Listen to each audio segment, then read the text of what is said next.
Apologetics Part 3. I see it everywhere. Reason is the tool of the skeptic. Facts and the logic that glues them together illuminate the natural world around us. Reason also illuminates mankind as well.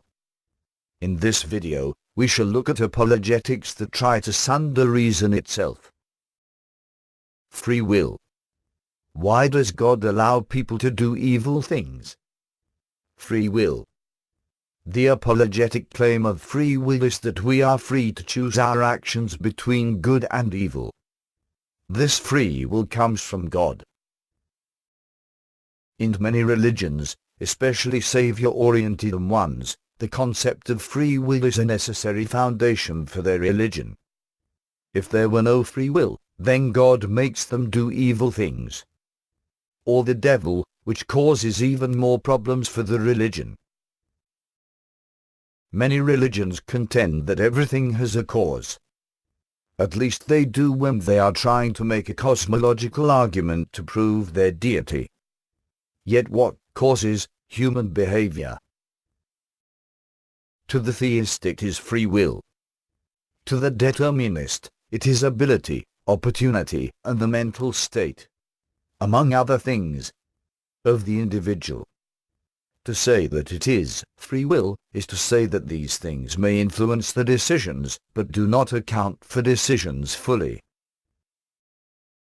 The reason religions need free will is that their deity is giving them a chance to decide, through either their actions or through certain ceremonies, to see if they qualify for an afterlife in heaven or hell. But why do religions need free will?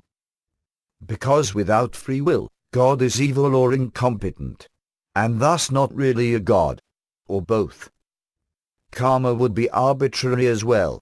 Nevertheless, even with free will, God cannot escape the implications of evil. April 19, 1995, Oklahoma City, Oklahoma. Timothy McVeigh parked a moving van filled with fertilizer in front of the federal building in OK City. He then fled on foot after igniting a fuse in the truck. The resulting explosion destroyed the building, killing 168 people, including children in the daycare in the building, and injuring almost 700 others. He was not insane. He was in full faculty of his psyche. He was protesting the federal government massacres at Ruby Ridge in Idaho and at the Branch Davidian compound in Waco, Texas. Meaning he was sane and bombed the buildings of his own free will. Why did God allow it? If God could not stop it, then he is not omnipotent and hardly a God. If he allowed it, then he cared more about McVeigh's free will to blow up children than the children's right to live. Hardly an agent for good. Our past experiences, our present states of mind, our education, present opportunity and many other factors lead to our decisions. In short, free will is an illusion. Yet we still behave as if it were not. The reason is that what would influence a person with free will is precisely similar to what would change the mind of someone without free will. Therefore, while we do not have free will, it really doesn't concern secular matters. Business goes on as usual. But I feel it. Apologists often claim transcendence in religious matters. They feel God and he moves them to a personal revelation or transcendence of the earthly realm. This claim can be divided into two distinct categories. 1. Personal revelations, God revealing himself or his teachings directly to the mind of the believer. 2. The person is spiritually uplifted in the context of God. In the first instance, we are supposed to believe the person because they say it is true. No evidence is offered, only their word. Should a prosecutor be believed solely on his word when he accuses someone of murder? Of course not. We would demand that he prove his case. Why would we want anything less from any other person who makes claims that affect our lives? This is a rhetorical trap. If you claim to disbelieve them, then you are calling them a liar. And now, you become the prosecutor. This argument is so effective because you are then given the burden of proof. However, what is misunderstood is that you do not have to believe they are lying. Just that since they are making a claim, they have to back it up. That they believe the idea is irrelevant. It is whether or not they can prove it. Secondly, we are supposed to believe in God because someone, or perhaps ourselves, have experienced spiritual uplift. Perhaps this was in church, or watching a sunset. Again, for others making the claim, we still need evidence to believe them. Again, disbelief of the skeptic leads to the same lie trap as above, but a more powerful version of it. By denying belief in their claim, you are now telling them how they feel, or what they feel isn't real. But is this really the case? We will see in a minute. What about the spiritual feelings we ourselves experience? What we deem spiritual is a class of emotions that grip us when we contemplate the vastness of the universe, or appreciation of the moment, or the beauty found in a hymnal, or an epiphany that seemingly puts your life into perspective. These are powerful emotions, to be sure, but do they indicate a deity, or even a soul? Many religions equate the mind with thought and the soul with emotion. However, emotion is also a mental state. The soul is unnecessary. The soul is unnecessary. When I want a cup of tea, Earl Grey, hot, I must get up from my chair and walk to the teapot. In order for me to use my legs and refrain from trying to will the chair legs to walk, I have to instantly distinguish myself from the chair. This neat trick allows you to distinguish yourself from me as well. Our sense of identity allows this. It is so strong that not only can we distinguish ourselves from chairs, but we can distinguish our identity, ourself, from our bodies. This identity was mistaken by ancient man to be a real entity. A ghost in the machine. A soul. What? Why? Emotions are the most primitive form of thought. They are reactionary thoughts based on preconceived notions and perception. In other words, belief and how you interpret the moment. This is coupled with the release of hormones that cause physical sensation. Think about it. Simpler animals can physically feel, but most cannot think the way humans can. They cannot reason. They have no language. Those who released adrenaline when the bush next to them suddenly rustled were more apt to survive a predator attack and reproduce. This is the evolutionary advantage and explanation of emotions. Thus, in our "Are you telling me what to feel?" trap above, the skeptic is not saying that the person is not experiencing emotions, but rather that the skeptic does not believe in the claim on reality that the person gives credit for those emotions. Here is a modern-day scenario. A large man with scars and tattoos is following you on a walk. He is getting closer. He looks menacing. He is moving with a purpose towards you. Many people would be scared. Others would be ready to fight. But in this case, you dropped a $5 and he wanted to return it. You felt alarmed. No one denies that. What is denied is that the large man wanted to harm you. Emotions are a holdover from survivalistic behavior mechanisms. And they are truly wonderful. Even more so when viewed through the lens of evolution, because emotions are a common connection with not only our ancestors, but our food, our pets, and our friends and family as well. But the laws of reason only make sense if there is a God. Presuppositional apologetics strike at the very heart of skepticism by claiming that logic and reason itself is only possible by way of a deity. This is so because how else can laws, logical and physical, exist in a universe without God to give the laws? Otherwise, how do we know we are not just brains in a vat hooked up to a computer and fed false sensory data?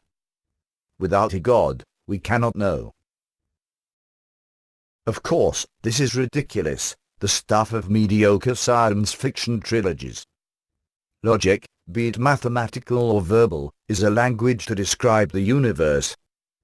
We could use differing symbols to describe it, some more convoluted than the ones we do, and our descriptions would still be of the same phenomenon.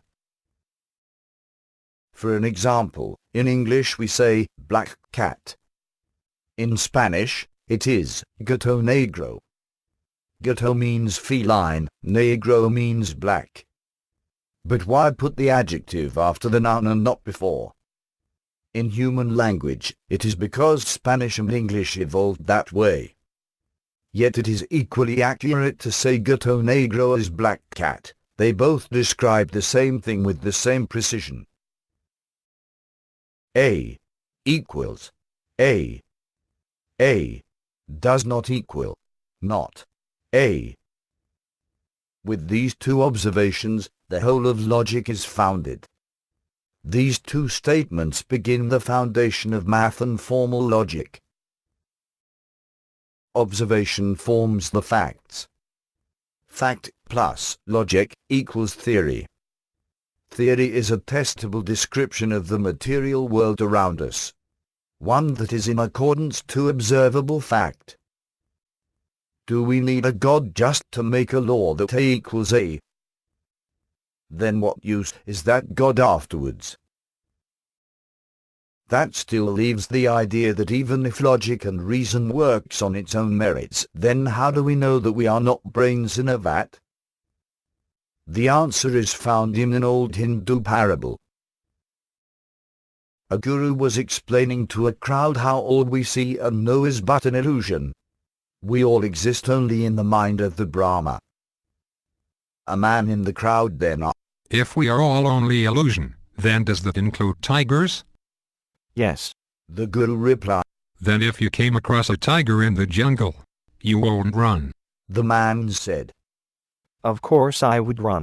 The guru replied. The man pumps his fist in victory. "You are afraid of the tiger, even though you say he is an illusion." To wit, the guru. Of course the tiger is an illusion. I would run, because I am an illusion too. While this story was originally meant to illustrate the mind of the Brahma, it makes another point as well. If we are all brains in a vat, then it is the same as if none of us are, and the world as we know it is real. If it is God that created the vat and is supplying us with our sensory data, then he made a world that runs smoothly without a need for divinity. Why would a God do that? God's mysterious ways. God's mysterious ways. What caused the Big Bang? How did life originate in the galaxy? Is there life on other planets? How big is the universe? The answer to all of these questions is that no one knows. Aha! Then there is God. This is the God of the gaps theory, which inserts divine causation into human gaps of knowledge. It is a variation of God works in mysterious ways. In philosophy, this fallacy is called the argument from ignorance.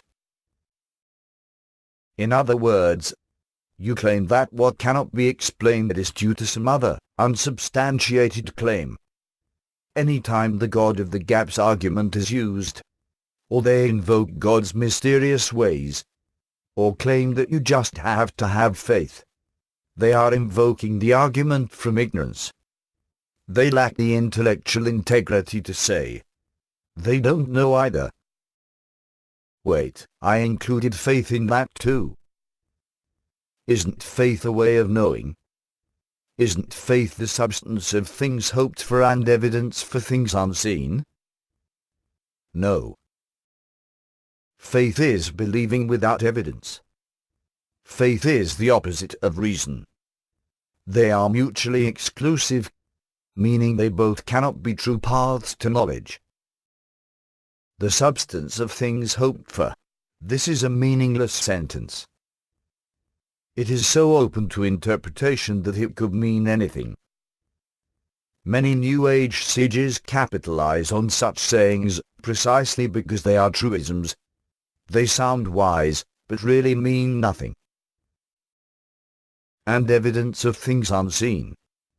This is a self-defeating statement. If something has evidence for its existence, then it is a fact, and faith is no longer necessary. Reason works. It feeds the masses, took us to the moon, and is beginning to give amputees their limbs back. Where reason reigns, slavery and despotism are not found, but equality and prosperity are. Faith has done none of these. But is reason and science just a Western concept? Isn't saying reason is the only path to knowledge just Western ethnocentrism? No. Logic has been independently worked out all over the world beginning about 600 BCE. There is no such thing as Western logic, or Western math, or science, or medicine. There is what works, and so far the best way to discover what works is through reason. This concludes part 3 of the Apologetics series. There are other apologetic arguments, but most of them are either specific to a certain religion, or are a modified form of argument covered in this series. In my next video, I will tackle one last God problem. A direct case against God. A coup de grace.